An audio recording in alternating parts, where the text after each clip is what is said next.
Living in modern multi-story buildings, we think about heating only when the radiators cool down.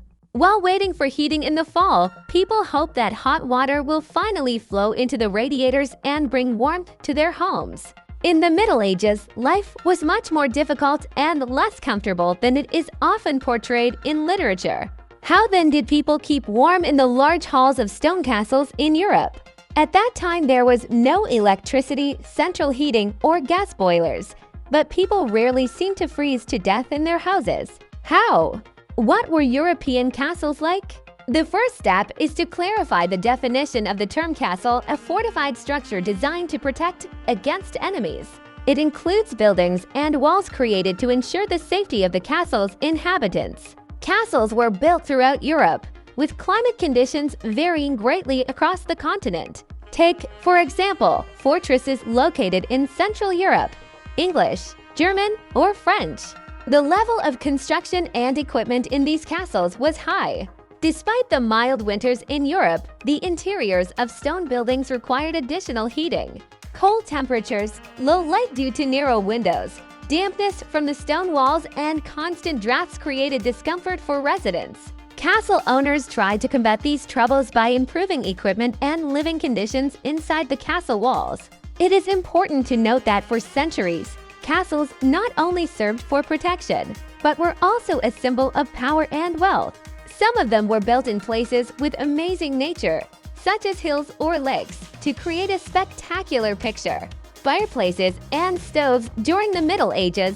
Wood-burning fireplaces and stoves were the main source of heat in European castles. Fireplaces were controlled fires that burned indoors and were lined with bricks and clay slabs that retained heat. Heat was transferred mainly through natural infrared radiation and convection. The stone stove only heated the room where it stood.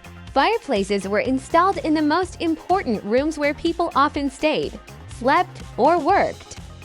But in winter, the consumption of firewood was enormous, gradually leading to the depletion of European forests. So people began to use coal or peat. Also, to improve the operation of fireplaces and stoves, coal trays and pipe systems with warm air passing along the walls were used. In more northern areas, stoves were used, which heated rooms longer and used fuel more economically. Nowadays, thanks to new technologies and materials, heating systems have become more efficient and environmentally friendly, but fireplaces and stoves are still used as interior elements and remain a symbol of comfort and luxury. What did you do if there weren't enough fireplaces?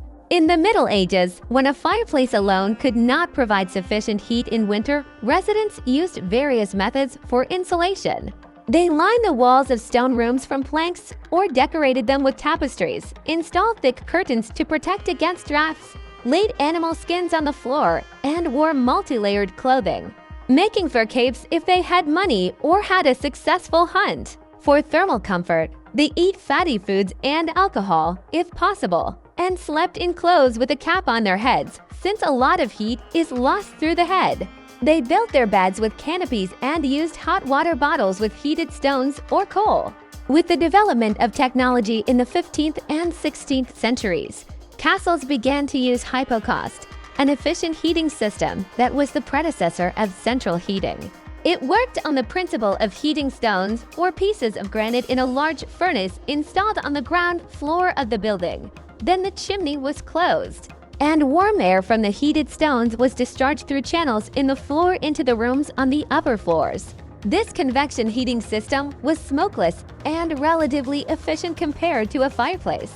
During the era of Victorian England, modern steam or water central heating systems with radiators began to be used in still inhabited castles, which further increased the comfort of life in castles and helped combat the cold more effectively.